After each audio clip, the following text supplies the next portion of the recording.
Vous écoutez le grand débat issu de l'épisode S311 du podcast Faut pas pousser les ISO, diffusé le jeudi 9 décembre 2021. Cette émission vous est proposée en partenariat avec Sony et sa gamme de boîtiers hybrides plein format, photo et vidéo pour les professionnels et les amoureux de la belle image. Nous sommes de retour dans Faut pas pousser les ISO avec le photographe Laurent Baheux pour une grande masterclass sur la photo animalière. Alors en guise d'introduction de cette discussion, nous vous proposons d'écouter le témoignage de Alexandre de Metz, le cofondateur des galeries Yellow Corner. Il nous parle du travail et des images de Laurent Baheux. On l'écoute.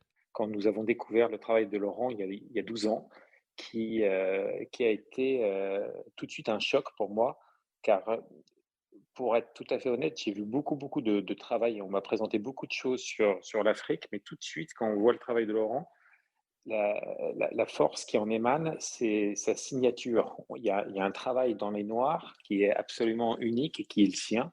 Et je peux vous retrouver dans n'importe quelle foire, dans n'importe quel livre, toujours et instantanément, cette signature qui est son travail. Alors, par la suite, il a forcément été imité. Beaucoup de gens se sont mis à faire un petit peu comme lui, mais il a toujours cette originalité, cette force qui fait pour moi des grands photographes. Tous les grands photographes, en fait, quand vous y réfléchissez, vous n'avez pas besoin de lire une légende pour savoir qui est derrière cette photographie. Et ça, c'est vraiment la particularité du travail de Laurent.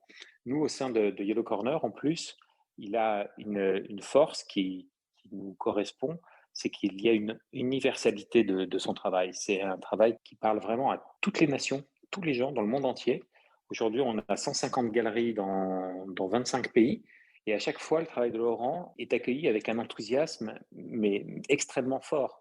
Et ça, c'est vraiment quelque chose aussi qui caractérise son travail, c'est l'universalité et la façon dont tout le monde apprécie ce travail remarquable. Alors, il dit des choses très intéressantes, ce monsieur, ce côté universalité autour de la photographie animalière. Il y a peu de domaines de photographie où on retrouve ça. Finalement, c'est une photographie qui parle à tout le monde, qu'on soit amateur de photographie ou non. Et surtout tes images, a priori. Et surtout tes images, a priori, Ça avec t'inspire cette quoi, signature. ce commentaire Alors, je suis toujours assez étonné. Alors, je suis touché par ce que dit Alexandre de Metz, parce qu'on a une histoire ensemble, voilà, qui se poursuit et qui est très sympa, et j'en suis très reconnaissant.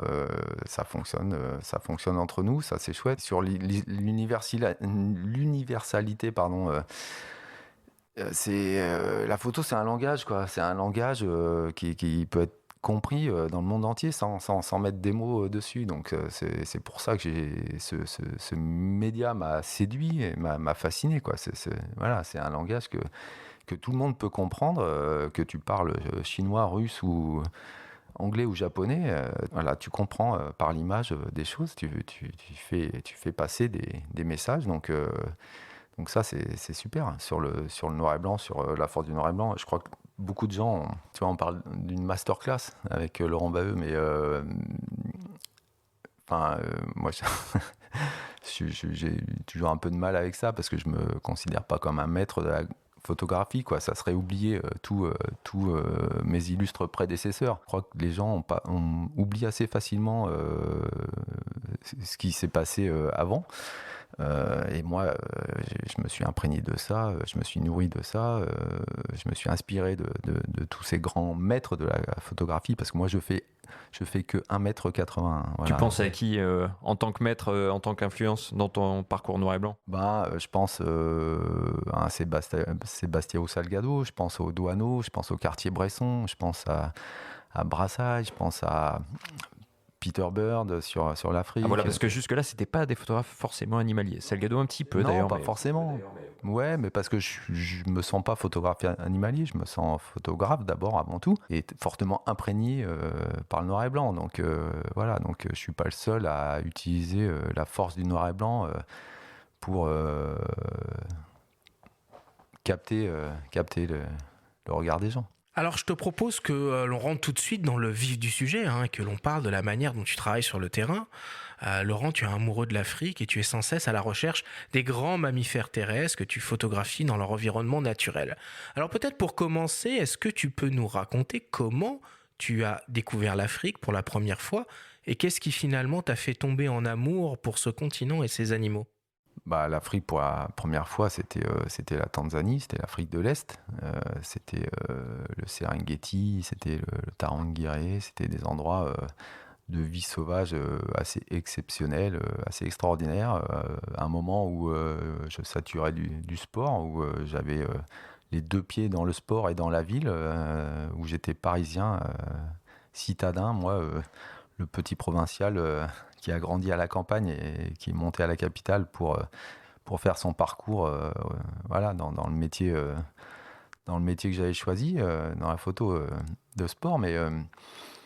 Mais voilà, un moment où je saturais un peu de tout ça, de cette artificialisation de mon quotidien, où j'ai eu un besoin de reconnexion avec des choses qui me paraissaient plus essentielles. Donc ça a commencé comme ça. Je me suis octroyé une petite parenthèse, une petite respiration.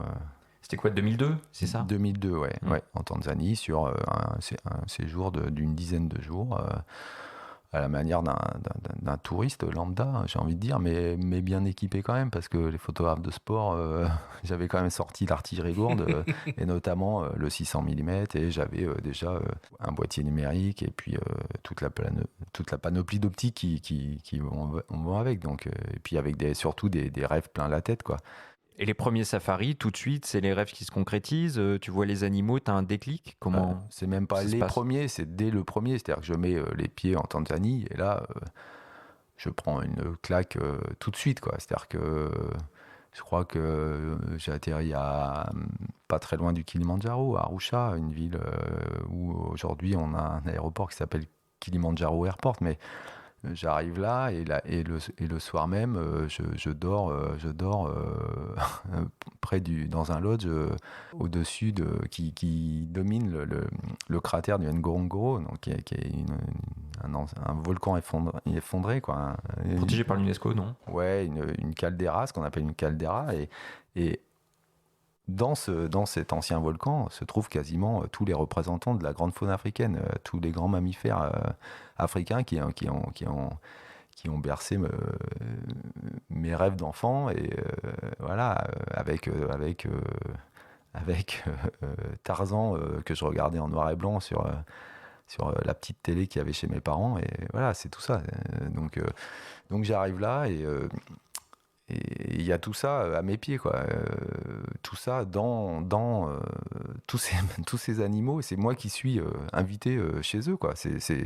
Faut se rendre compte quand même de ce qu'est la réalité de ces coins d'Afrique. Je veux dire, on parle pas de parcs animaliers qui ont été créés par l'humain. On parle d'endroits qui aujourd'hui sont protégés des activités humaines destructrices, où il peut y avoir un tourisme peut-être un peu trop important parfois, mais on parle d'endroits où les animaux ont toujours vécu dans un habitat sauvage, et ils sont là, et à un moment on s'est dit il faut préserver ces lieux parce que c'est juste exceptionnel, et effectivement c'est classé au patrimoine mondial de l'humanité.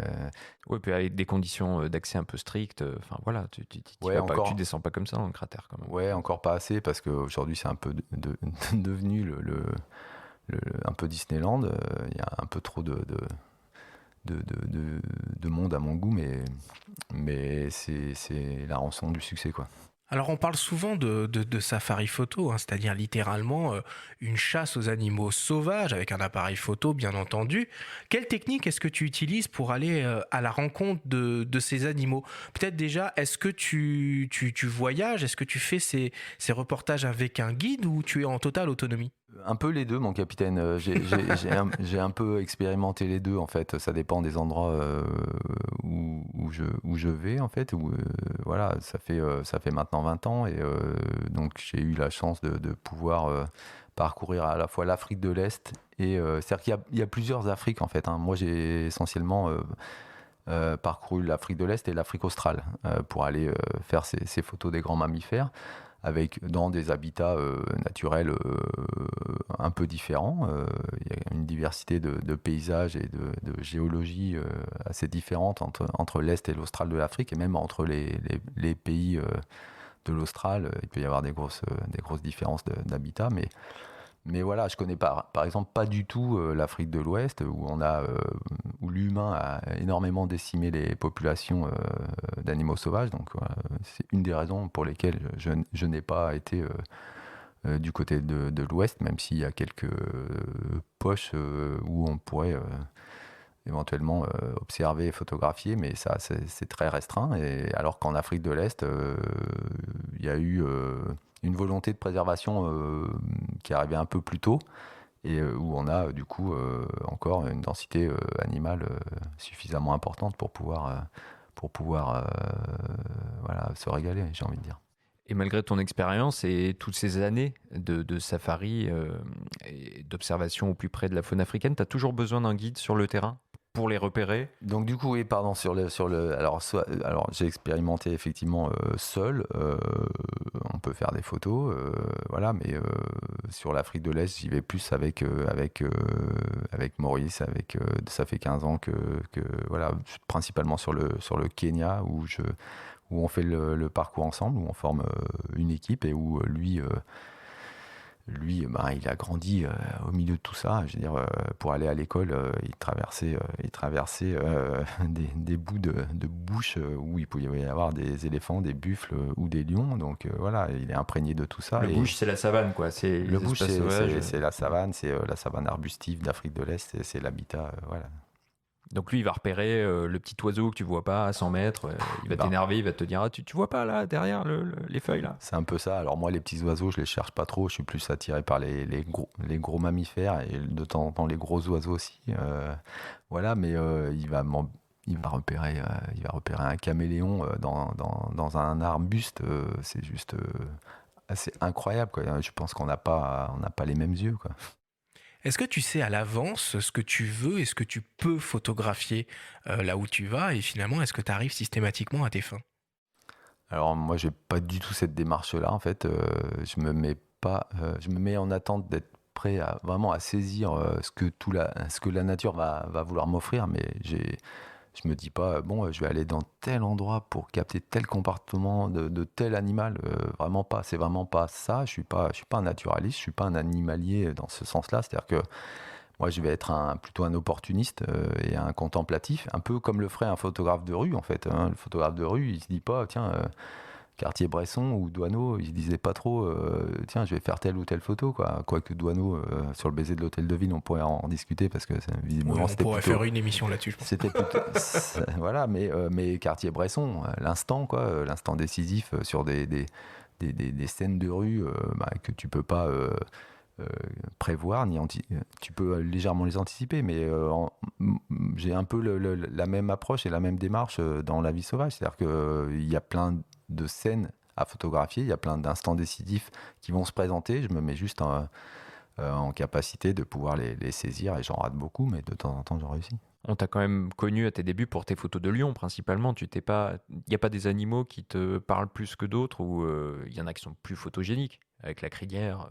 Quand tu parles d'Afrique, si tu photographies pas d'animaux, c'est que, je sais pas, ou tu détestes les lions, tu as une mauvaise expérience avec eux, ou parce que sinon, comment rester insensible face à un lion, quoi. C'est des rencontres qui te marquent. Je veux dire, c'est un des plus gros prédateurs terrestres. C'est un animal magnifique. Ouais, tu parles de sa crinière. Voilà, c'est une présence que tu peux pas occulter, quoi. T'es face à, j'ai envie de dire à quelqu'un, t'es face à un individu qui est beau, qui est puissant, qui est fort, qui est plus fort que toi.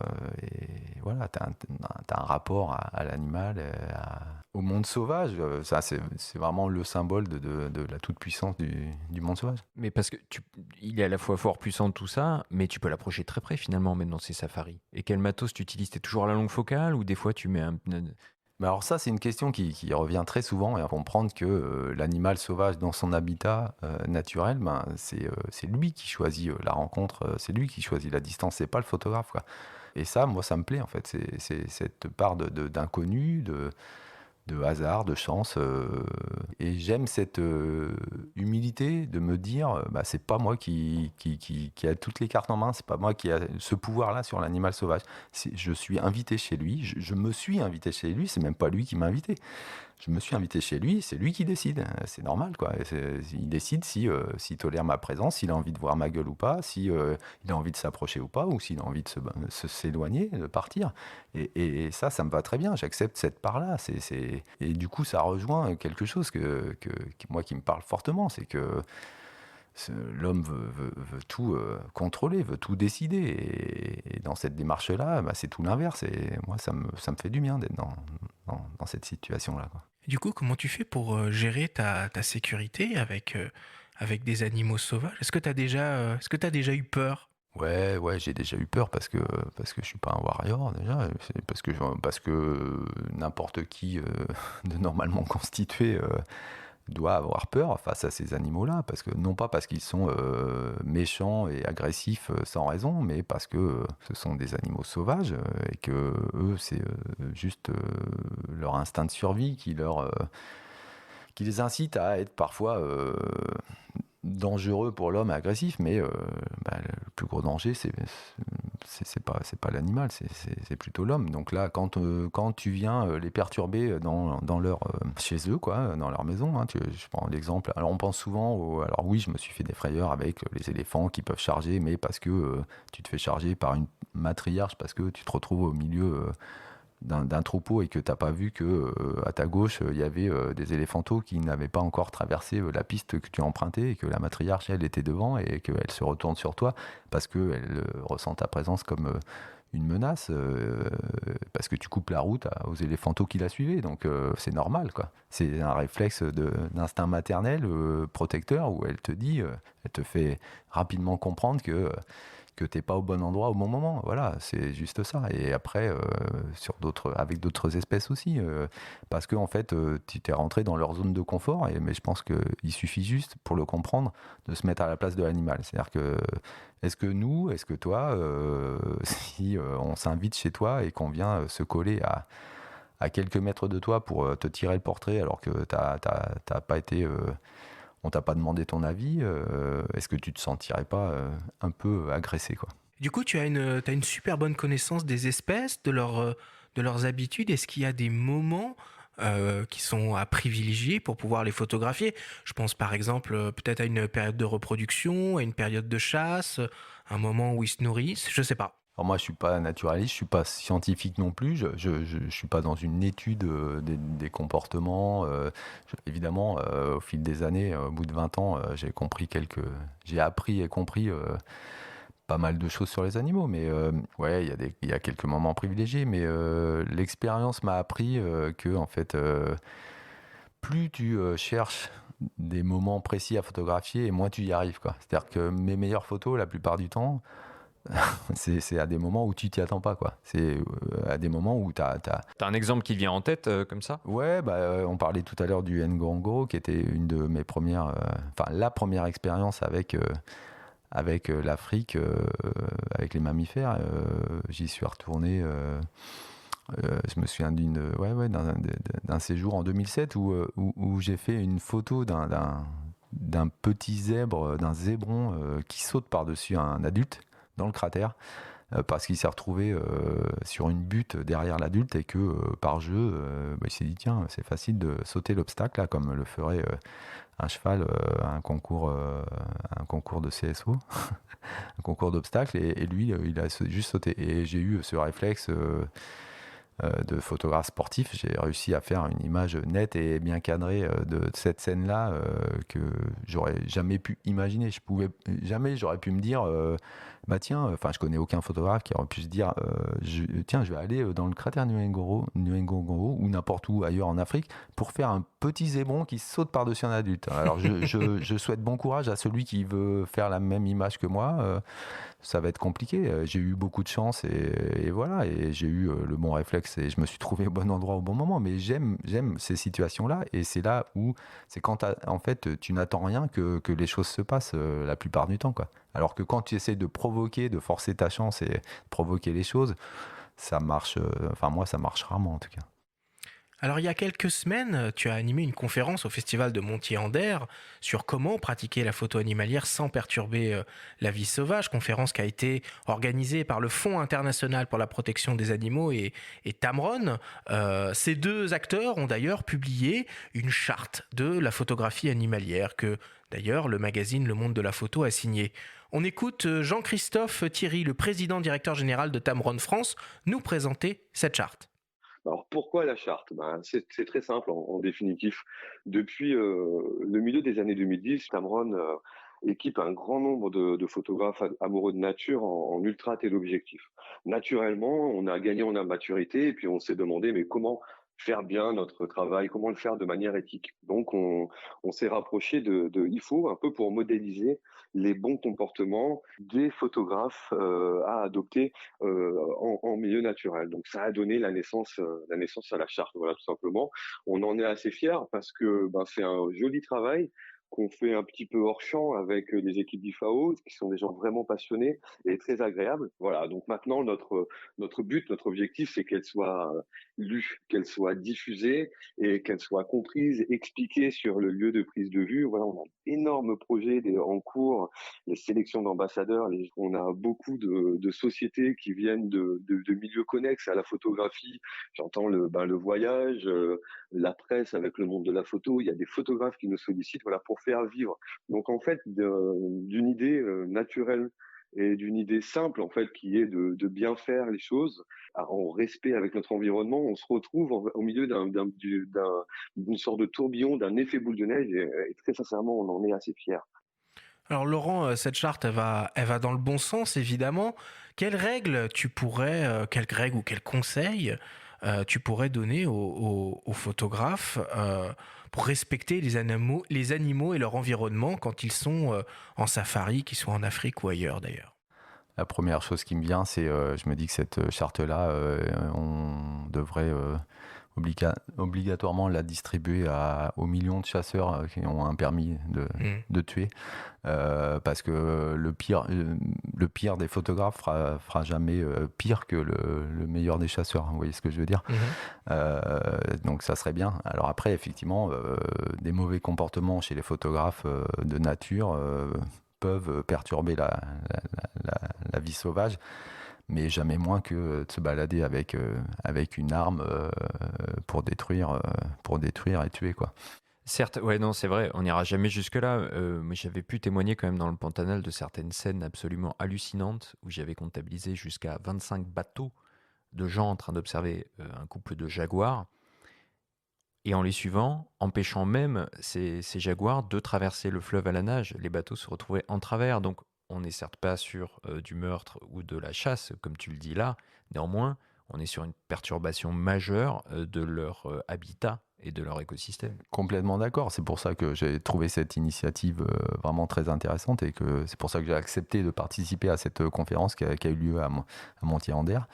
Effectivement, et puis en plus, au gré de la discussion, là, tu vois, tu apportes un autre témoignage qui rejoint ma vision et mon expérience. Tu peux que tu as dû voir en Afrique, au pied d'un arbre, des léopards, voilà, des effectivement, jeeps, quand des guides ne respectent pas les règles et n'ont pas suffisamment d'éthique pour comprendre ce que je disais tout à l'heure, que quand tu rentres quand tu t'approches trop près, quand tu rentres trop dans la zone de confort de l'animal, il se sent agressé et tu le perturbes fortement. Donc, à cette conférence, il y avait aussi un photographe qui photographie le monde marin, et on était d'accord, et son témoignage m'a fait prendre conscience que en fait, c'est la même chose aussi sous l'eau, un univers que je connais pas du tout, mais où pareil, si on s'approche trop des mammifères marins, on les perturbe fortement. Et donc c'est hyper intéressant. C'est une première, c'est une nouveauté, mais faire prendre conscience que nos actes ont des conséquences sur la vie des animaux, ça serait bien que ça s'élargisse énormément, et pas qu'aux photographes de nature, quoi. Alors si on veut en savoir plus sur comment tu travailles sur le terrain, il y a un documentaire qui va être diffusé le 29 décembre prochain à 19h45 pour être précis, sur Ushuaïa TV, dans lequel on peut te suivre en Afrique à la recherche de 3 félins emblématiques. Christophe Sommet Le directeur d'Ushuaïa TV nous parle de ce programme. On l'écoute. Avec la chaîne Ushuaïa TV, on est très attentif à la beauté, à la magnificence des images. Donc tout l'univers de Laurent, évidemment, nous parlait. Évidemment, ce qui tient aussi à cœur à la chaîne, c'est le message, l'engagement, la protection de la planète, la protection de la biodiversité. Donc arriver à faire avec tous ces petits ingrédients cette belle recette qui a été le documentaire Félin noir sur blanc. Pour moi, voilà, une évidence a priori, un beau travail d'équipe en termes de production et finalement un espèce d'ovni, je dirais, audiovisuel, puisque évidemment le parti pris de faire un doc en 2020-2021 en noir et blanc diffusé à la télé, fallait quand même avoir en avoir des bonnes, quoi, des belles. Et on a pris ce risque-là, entre guillemets, de le faire. Et franchement, on s'est vraiment pas trompé. L'immersion avec Laurent dans cet univers africain, à la recherche de 3 félins emblématiques, voilà, quelque chose de magique. Et le regard du photographe, il est forcément intéressant parce que c'est son job d'aller choper les images, parfois passer des heures entières à attendre que quelque chose se passe. Et je ne sais pas si Laurent a une chance particulière, en tout cas, il a des heures entières d'attente pour choper les belles images, mais il arrive à faire pour moi, c'est les visuels parmi les plus beaux de ce qu'on peut faire en termes de photographie animalière. Donc si je comprends bien, ce documentaire sera entièrement en noir et blanc. Le noir et blanc, c'est en quelque sorte l'une de tes signatures visuelles, quelque chose de très important pour toi, que tu as appris à maîtriser, non pas en safari, mais sur les bords des stades, à l'époque où tu étais photographe sportif. Nous avons rencontré Alexandre Sicot, l'ancien rédacteur en chef d'Attitude Rugby. Il nous parle de la volonté du fondateur du magazine, Michel Biraud, de proposer des images de ce sport différentes. On l'écoute. L'arrivée de Laurent à Attitude Rugby a correspondu à une période où Michel Biraud, le fondateur du magazine, qui était aussi photographe, a souhaité prendre des distances par rapport au terrain et à ses photos d'action.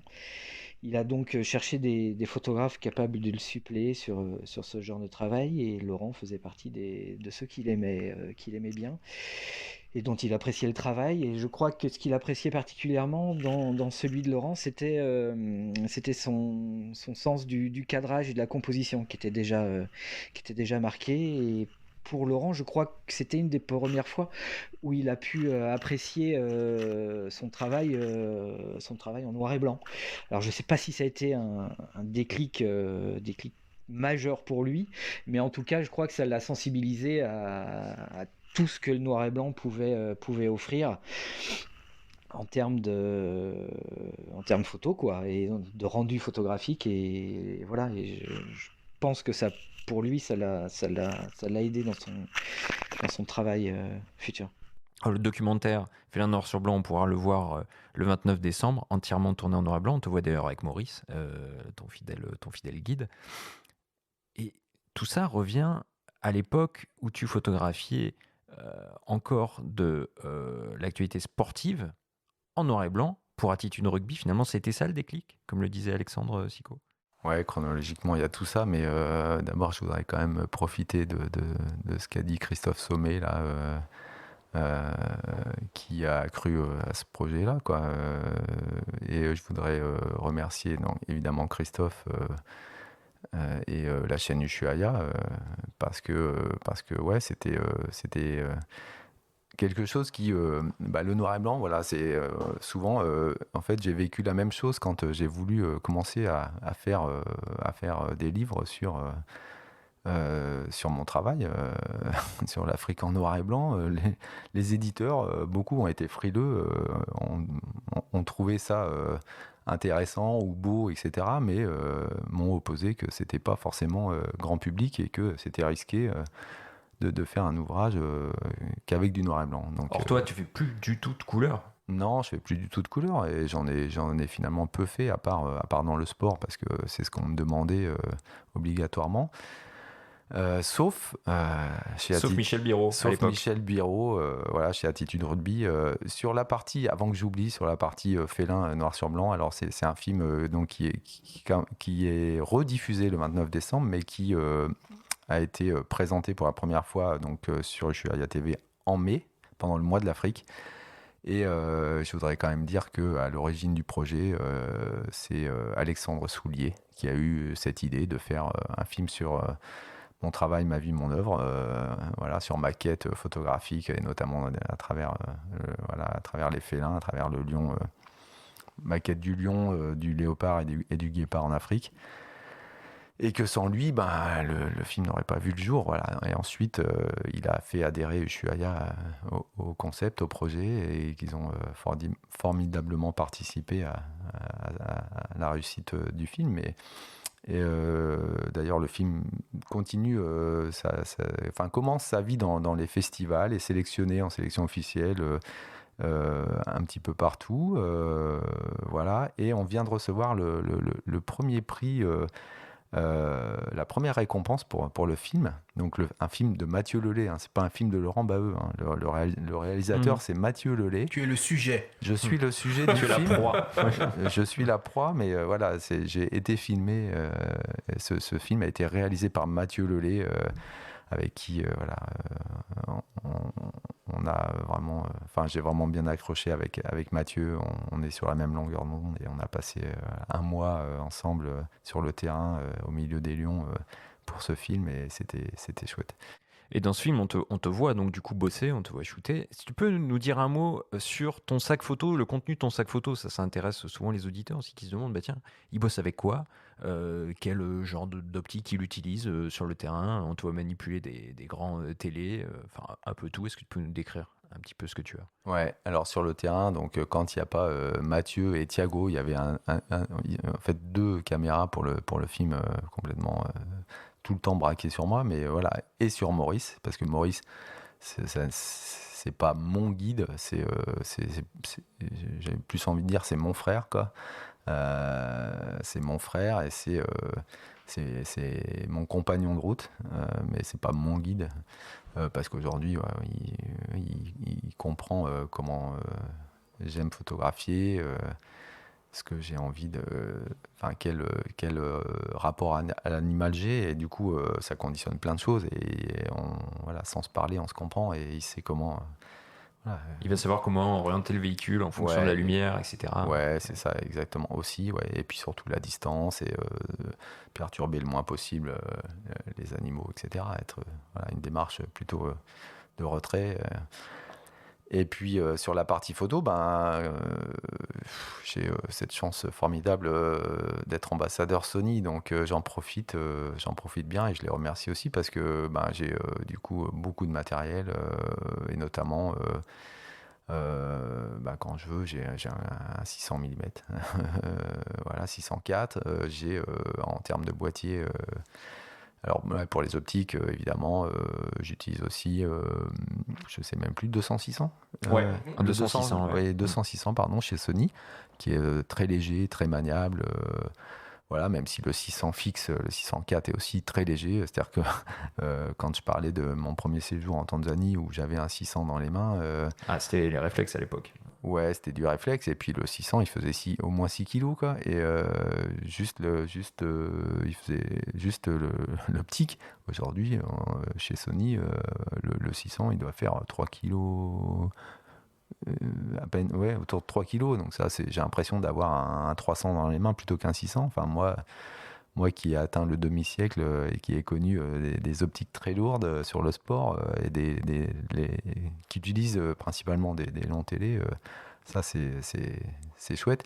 Et puis le 200-600, et puis le 100-400, qui est aussi assez fantastique et très polyvalent. Et là, moi, quand j'utilise même le 200-600, toutes ces optiques qui paraissent lourdes à certains, mais de par mon histoire avec la photo, j'ai l'impression d'avoir des tout petits jouets dans les mains, très légers, très maniables. Donc voilà. Et après, je vais descendre. Alors, je suis pas très grand angle, même si j'en ai un dans le sac. Quand je descends déjà alors j'aime beaucoup les très grandes ouvertures. Donc j'ai la chance d'avoir un 85, un 4, d'avoir un 135, un 8. D'avoir des choses comme ça, donc ça je me régale avec ça. Ma première optique, grosse optique en l'occurrence, c'était sur le sport, c'était un 201.8. Ça me plaisait beaucoup, et donc voilà, je suis assez fan des très grandes ouvertures que j'utilise plein pot, c'est-à-dire vraiment à pleine ouverture, un 1.8, un 1.4. Ça marche la détection des yeux, par exemple, sur les boîtiers? Tu t'en sers ça sur les animaux? C'est assez dingue ça. Ouais, parce qu'à grande ouverture, ça peut être utile. Ouais, non, mais les progrès qui ont été faits là-dessus, parce que oui, quand tu as une profondeur de champ, une zone de netteté qui est très réduite, c'est assez bluffant. En fait, tu as un mode animal dans tes réglages d'AF, quoi, et il va sélectionner l'œil, et ça marche quasiment sur tout, quoi. C'est-à-dire que là, tu vois, j'étais sur un séjour africain, j'étais au Kenya au mois d'octobre. Et donc j'étais avec j'ai pas parlé des boîtiers, mais j'étais avec un Alpha One notamment, et sur un léopard par exemple, dans les hautes herbes, t'as des herbes devant, t'as des herbes derrière, t'as des herbes de partout, et du coup il est dans les herbes hautes, et l'AF va chercher l'œil et il lâche plus, quoi. C'est-à-dire que t'as des herbes parasites devant, et tu vas chercher il va chercher la netteté sur l'œil de l'animal. C'est assez incroyable, mais ça fonctionne vraiment très très bien, quoi. Et comment tu fais du coup pour tes noirs et blancs? C'est directement à la prise de vue? C'est en post-production? C'est quoi un peu la recette du noir et blanc de Laurent Baheux? La recette principale, c'est que ça fait partie de mon histoire avec la photo, quand même. J'ai appris, donc, comme le rappelait René Paya, à Centre Presse à Poitiers, au Labo Argentique, à l'époque où on n'avait pas de matos numérique. Donc on fixait les images sur des péloches, sur des pellicules, sur des films sensibles. Et on me donnait du noir et blanc. Et j'ai tout appris, en fait, de la photo à travers ça, au Labo Argentique. Tout appris de la lumière. Et c'est ce jeu entre l'ombre et la lumière. La matière photographique, elle est là, quoi. C'est du noir pour les ombres et du blanc pour la lumière, et entre les deux, plein de nuances de gris. Et avec ça, t'as déjà une palette assez dingue, quoi. Et quand tu te penches sur l'histoire de la photographie et sur toutes les archives qu'on peut trouver, tu trouves que des chefs-d'œuvre en noir et blanc, parce que on a juste oublié que la photo avait été inventée en noir et blanc, et que pendant la majeure partie du XXe siècle, les photographes n'ont fait que du noir et blanc, parce qu'ils n'avaient pas d'autre choix, et la couleur était anecdotique, quoi. Donc voilà, je suis tombé là-dedans. J'ai découvert la photo à travers le noir et blanc. Ensuite, j'ai découvert en autodidacte ce que faisaient les autres, mes prédécesseurs, sur le noir et blanc, et ça m'a imprégné, ça a infusé, et voilà, et ça nourrit mon regard, et j'arrive pas à en sortir, mais j'ai pas envie d'en sortir, parce que je me régale avec tout ça, quoi. À partir de quel moment une photo est réussie à tes yeux? Là, ça, c'est difficile de répondre à cette question. On en rate tellement. À partir du moment où j'ai envie de dire... Ou alors la dernière que tu as réussi? Non, si tu peux la décrire. Moi, j'ai du mal à juger moi-même mon travail sur la réussite d'une photographie. Tu peux être content d'avoir eu le réflexe, tu vois, comme sur l'histoire du zébron qui saute par-dessus, d'avoir eu le réflexe et la chance, parce qu'il ne faut pas oublier qu'il y a le paramètre chance quand même qui est énorme, mais de réussir la photo. Mais après, c'est surtout en fait le paramètre émotion. C'est à partir du moment où tu arrives à transmettre à travers l'image l'émotion que toi tu as pu ressentir en réel sur le terrain, et que tu le fais partager aux gens qui voient cette image et qui réagissent émotionnellement parlant à cette image. Là, ouais, ça me parle. Je pense que là, il y a quand même quelque chose de réussi dans l'image, quoi. Tu fais passer quelque chose. C'est ce qu'il y a de plus dur, finalement, parce que les gens n'ont pas vécu le moment, n'ont pas vécu la rencontre. On le voit avec les confinements qu'on a subis, hein. Je veux dire, on peut avoir des visios, on peut avoir tous les outils virtuels du monde, ça remplace en rien le véritable contact, hein, la réalité, hein, pas augmenter la réalité du terrain.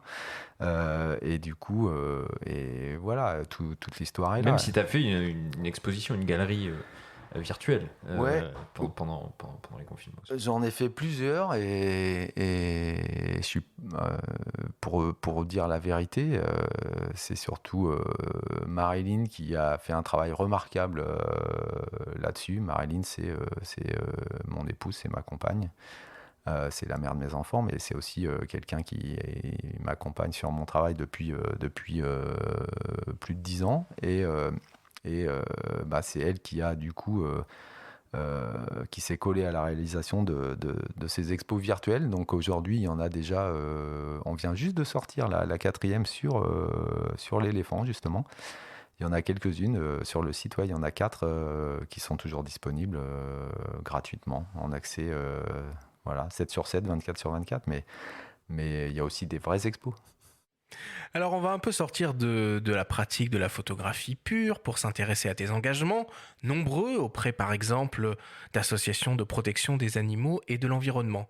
Nous avons rencontré Muriel Arnal, la fondatrice et présidente de One Voice, une association pour lutter de manière non violente pour les droits fondamentaux des animaux et la dignité de chaque individu. Elle nous parle de l'importance de ton travail pour les messages qu'elle souhaite véhiculer. On l'écoute. Dans le combat pour les animaux, nos enquêteurs révèlent ce qui se passe dans les coulisses, révèlent cette souffrance des animaux. Et en général, les images ne sont pas belles à regarder, mais il s'agit d'individus. Et ce combat ne peut pas être gagné qu'avec des images de souffrance, qu'avec des images de cruauté, qu'avec du négatif. Il faut aussi essentiellement montrer la beauté des animaux. Si on ne touche pas le cœur des gens, on n'arrivera pas à gagner notre combat. Et la participation de Laurent Baheux dans ce combat, elle est là et elle est vraiment essentielle. Elle est de montrer cette beauté des animaux. Qui sont ces individus quand ils sont libres avec cette force-là qu'ont perdu, hélas, tous les animaux captifs, puisqu'ils ne sont plus que des ombres, ils ne sont plus eux-mêmes. Et se relier aux images et aux photos de Laurent permet de compléter ce combat et de donner cette étincelle qui fera qu'un jour, tout le monde ouvrira les yeux, ouvrira son cœur aux animaux, aux éléphants, aux lions, pour une société différente qui les respecte, qui respecte leur territoire. Donc merci Laurent. Laurent, quel message tu souhaites transmettre avec tes images ? J'ai un immense respect pour Muriel et pour le travail accompli par One Voice et tout un tas d'autres associations que de temps en temps je suis amené à soutenir. Le message, c'est, on parlait du sens que pouvaient donner certains photographes dans leur travail et des messages qui vont avec. C'est là-dessus. Moi, le message, c'est effectivement que on se conduit vis-à-vis de l'animal en général de manière assez sordide. Si on se penche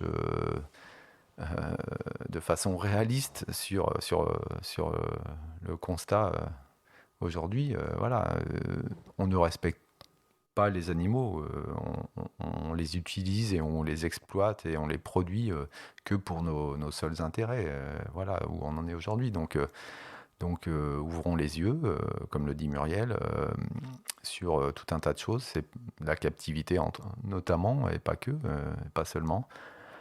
Et il y a beaucoup à dire et à faire pour faire bouger les lignes et évoluer les consciences et changer les comportements. Mais parce que la manière dont on se comporte aujourd'hui, nos choix de vie et nos modes de consommation aujourd'hui impactent directement la vie des animaux sauvages et domestiqués et utilisés.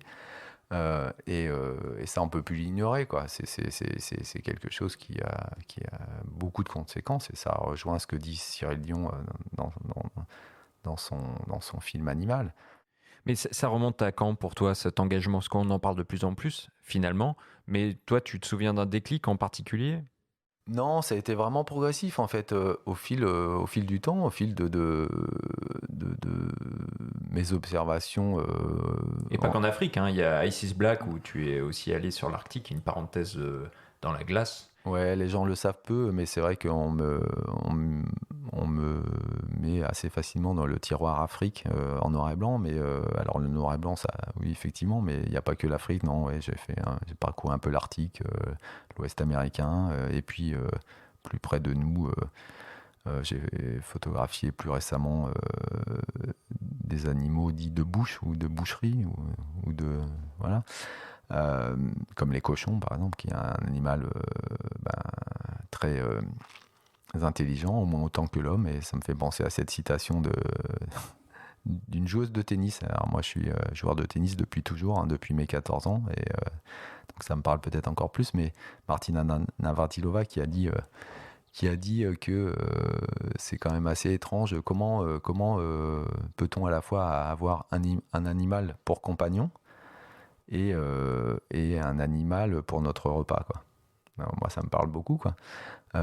Mais on a cette espèce de dissonance cognitive où on est quand même très spéciste et où on classe les animaux en fonction de nos croyances, de nos traditions et de la manière dont on nous a éduqués. Et voilà. Et donc, du coup, pourquoi manger le cochon et pas le chien, par exemple? Alors, en France, ça nous choque. Pourquoi manger le cheval?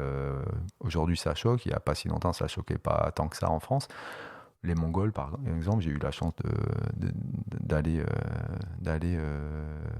photographier les chevaux en Mongolie par exemple, et les Mongols, ça les choque pas de manger à la fois les vaches, les moutons et les chevaux. Ils les montent mais ils les mangent aussi. Voilà, les Asiatiques, ça les dérange pas de manger des chiens. Voilà, donc j'aime bien. Je veux pas donner des leçons, quoi. Je veux juste questionner, quoi, sur la réalité des choses aujourd'hui, la manière dont on perçoit l'animal. En tout cas, les autres animaux non humains, parce qu'on a aussi oublié quand même qu'on était nous aussi des animaux. On est nous aussi des mammifères. Nos femelles allaitent nos petits avec des mamelles, hein. C'est bien de le rappeler parce que j'ai l'impression que beaucoup de gens l'ont oublié, ça. Voilà, donc on est des mammifères, pour ceux qui le savaient pas, voilà, c'est l'info du jour. Et du coup, alors qu'est-ce qui nous détache des autres animaux?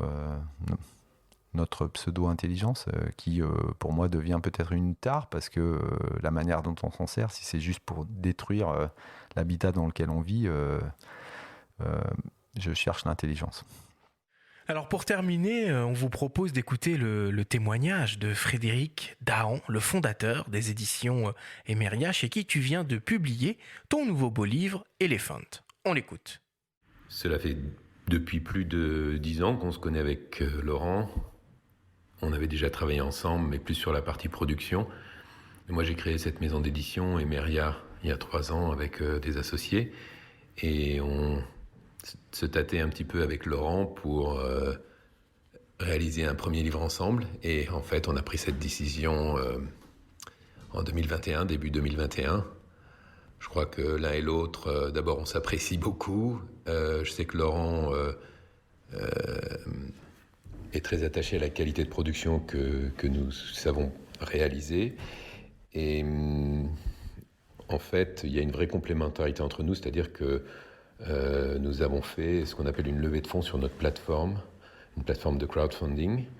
Laurent a un beau réseau, il a une notoriété, il fait du beau travail et nous, on est capable effectivement de gérer tout ce qu'un photographe ne peut pas gérer, c'est-à-dire, ou pas aussi professionnellement que nous, c'est-à-dire les levées de fonds, la production d'un livre et toute la diffusion-distribution, que ce soit des envois, des expéditions en ligne ou des mises en place en librairie en Europe et aux États-Unis. Donc en fait, il y avait une vraie complémentarité entre nous et aussi et surtout un plaisir à faire quelque chose de beau ensemble. Voilà, c'est ce qui nous a amené à créer notre premier livre ensemble, Éléphant. Et c'est une belle réussite et j'espère bien qu'on va continuer à faire des beaux projets ensemble. Tout ça dans la joie, parce que c'est vraiment ce qui nous anime. On a vraiment cette relation et c'est un vrai plaisir de travailler ensemble. Alors Laurent, qu'est-ce qui représente pour toi ce nouveau projet, ce nouveau livre ? Éléphant, d'abord, c'est plein de souvenirs. Pour moi, c'est 20 ans de photographie et de rencontres avec le plus gros des mammifères terrestres, hein, avec ce pachyderme qui moi, m'impressionne, me fascine. Un peu comme le lion, j'avais fait un livre dédié au lion. Je trouvais que l'éléphant méritait lui aussi un ouvrage pour lui seul. Voilà, donc ça, ce sont des morceaux choisis de tous ces moments d'Afrique où j'ai croisé sa route. Et avec des souvenirs bien particuliers. Je me souviens d'un en particulier. Je suis né un 27 mars et 27 mars 2006, il y a 15 ans déjà, j'étais au fin fond du Kenya.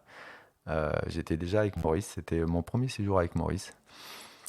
Et ce 27 mars 2006, jour de mon anniversaire, jour de mes 36 ans, j'ai fait des images qui me touchent, que je trouve belles, de photos d'éléphants, où on voit le troupeau aligné parfaitement dans le décor, avec juste un décor très épuré, un arbre comme ça, et le troupeau comme ça d'éléphants à la queue leu-leu, dans une ligne très graphique, très esthétique. Voilà, dans une photo en mode contemplatif, on va dire, mais voilà, donc des souvenirs comme ça qui sont réunis dans le livre, ça me fait penser à ça. Ouais. Et parmi les intervenants dans ton ouvrage, il y a la préface d'Alexandre Jardin et il y a la lettre à l'éléphant de Romain Gary qui date de 68. Pourquoi tu as choisi ce texte ? Il y a d'abord une très belle préface d'Alexandre Jardin que j'ai eu la bonne surprise. C'est moi qui l'ai sollicité parce que moi je suis assez fan du personnage, de ses bouquins. Mon épouse aussi d'ailleurs. On est tous les deux assez fans de ce gars-là qui est complètement fou, mais qui a une folie saine et rafraîchissante et qui fait du bien. Et qui m'a avoué être fan de mon travail, donc ça a été la bonne surprise, et qui a accepté avec grand plaisir de faire cette préface pour le livre Éléphant, et ça m'intéressait en plus vraiment d'avoir quelqu'un qui n'est pas dans cet univers de la photo, ni dans l'univers de la photo, ni dans l'univers des animaux ou des naturalistes, et d'avoir son regard et ses mots à lui pour parler de nos cousins savanneux, comme il dit, voilà. Ça m'a touché, j'ai trouvé son texte magnifique, et voilà. Et sur Romain Gary, pourquoi la lettre à l'éléphant de Romain Gary, écrit en 1968, qui paraît prémonitoire du coup, qui était totalement visionnaire, parce que ce qu'il a écrit il y a plus de 50 ans, il y a plus d'un demi-siècle, c'est malheureusement toujours d'actualité, et encore plus d'actualité aujourd'hui qu'il y a 50 ans. Voilà, où il s'adresse à l'éléphant en commençant par Monsieur et cher éléphant, et je vous invite à le lire, parce que même si vous n'aimez pas mes images, lisez au moins le texte. C'est mais c'est effectivement très très visionnaire, où il parle de notre rapport justement à l'animal, notre rapport à la nature, notre rapport au monde sauvage, et la manière dont on le maltraite, et l'empreinte qu'on peut laisser, l'empreinte destructrice qu'on peut laisser si on ignore les conséquences de nos rapports, justement. Laurent, Benjamin, je vais devoir mettre un terme à cette discussion, à ce grand débat, à cette masterclass. Il est temps de passer au débrief.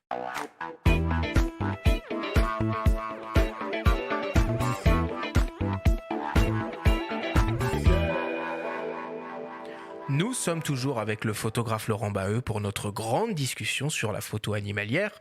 Laurent, si on devait essayer de résumer et de synthétiser tout ce que l'on s'est dit pendant cette émission, qu'est-ce qu'il faudrait retenir ? Qu'on qu'on est des animaux. Ouais, je me sens animal.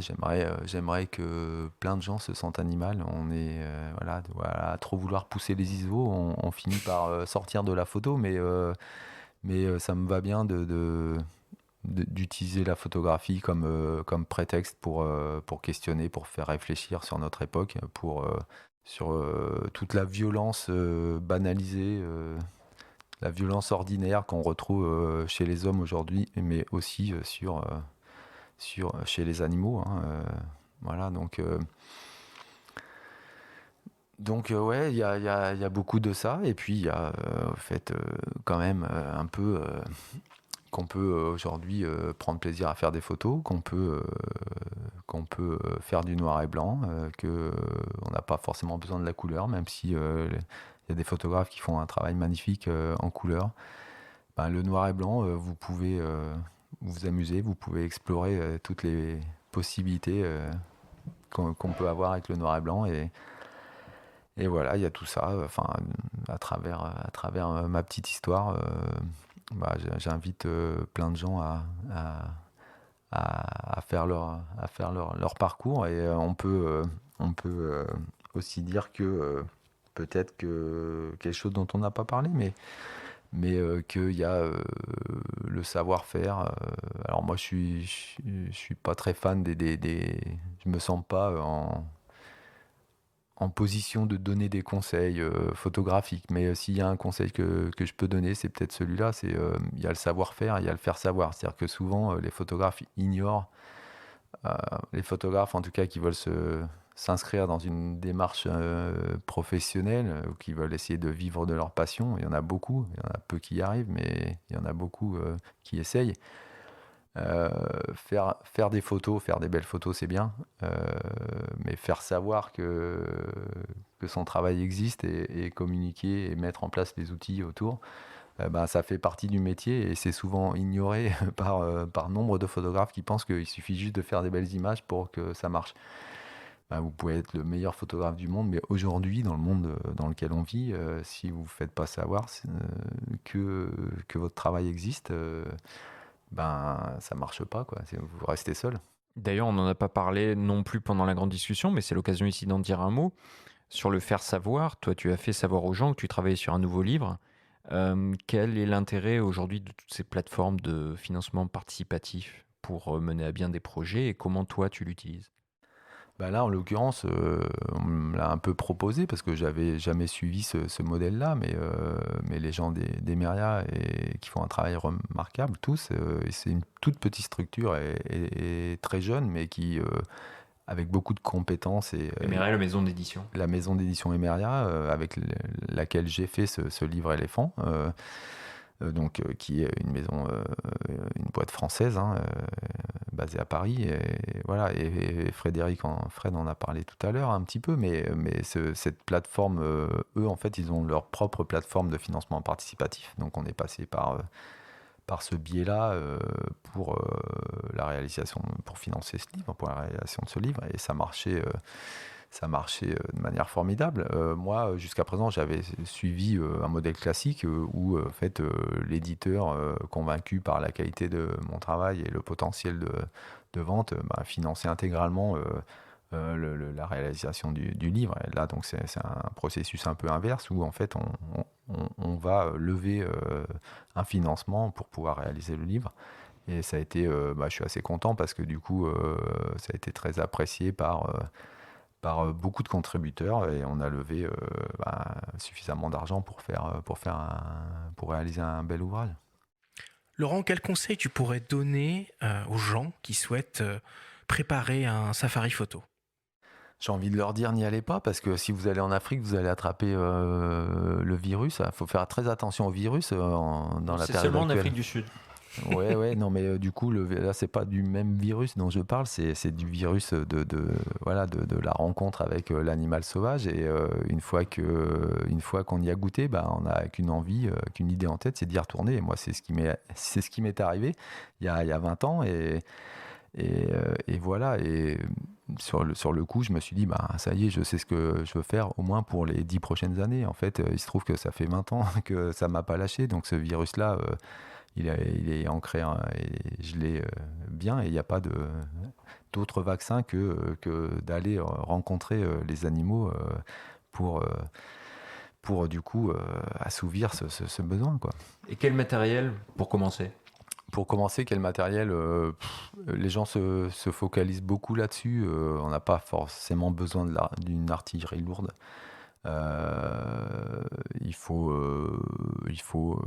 On peut très bien faire un safari avec un 70-300, même si on n'a pas plus long que 300.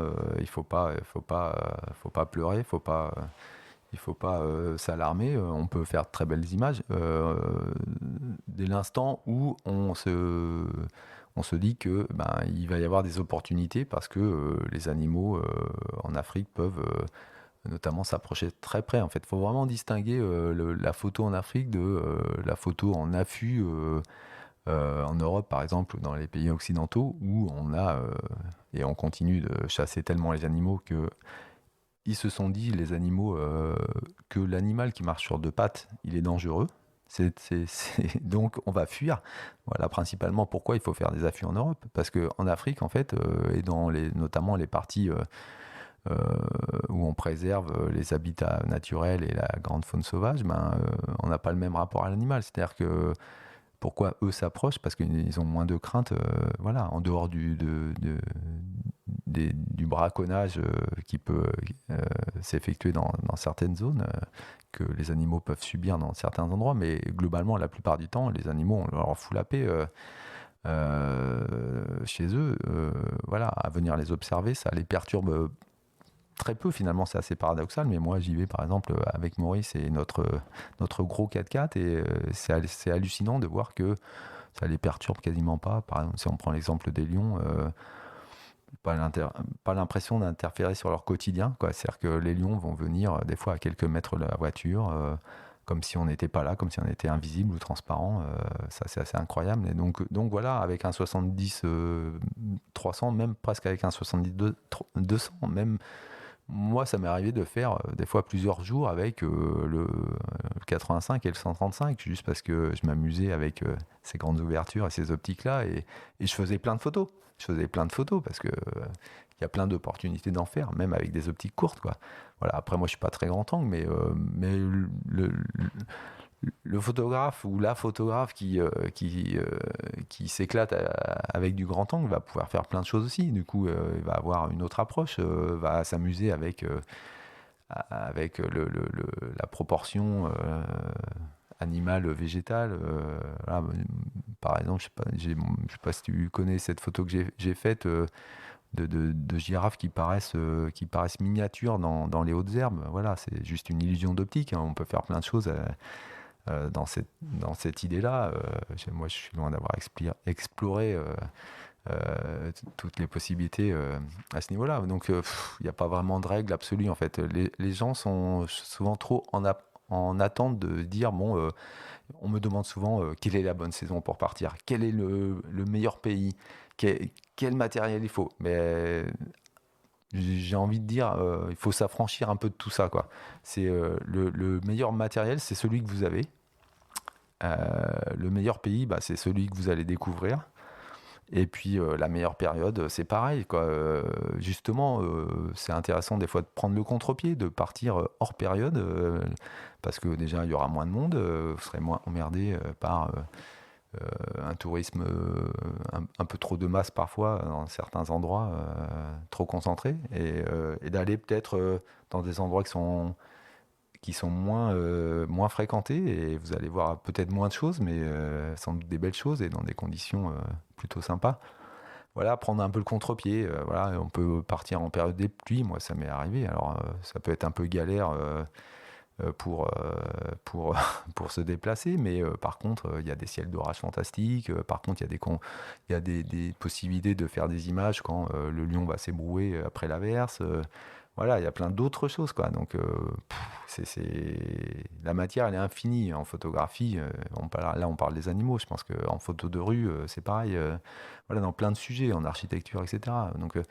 Donc, c'est pas parce qu'on a l'impression que tout a été fait qu'il n'y a plus rien à faire, quoi. Au contraire, il y a encore tellement de choses. Merci beaucoup, Laurent, pour toutes ces explications.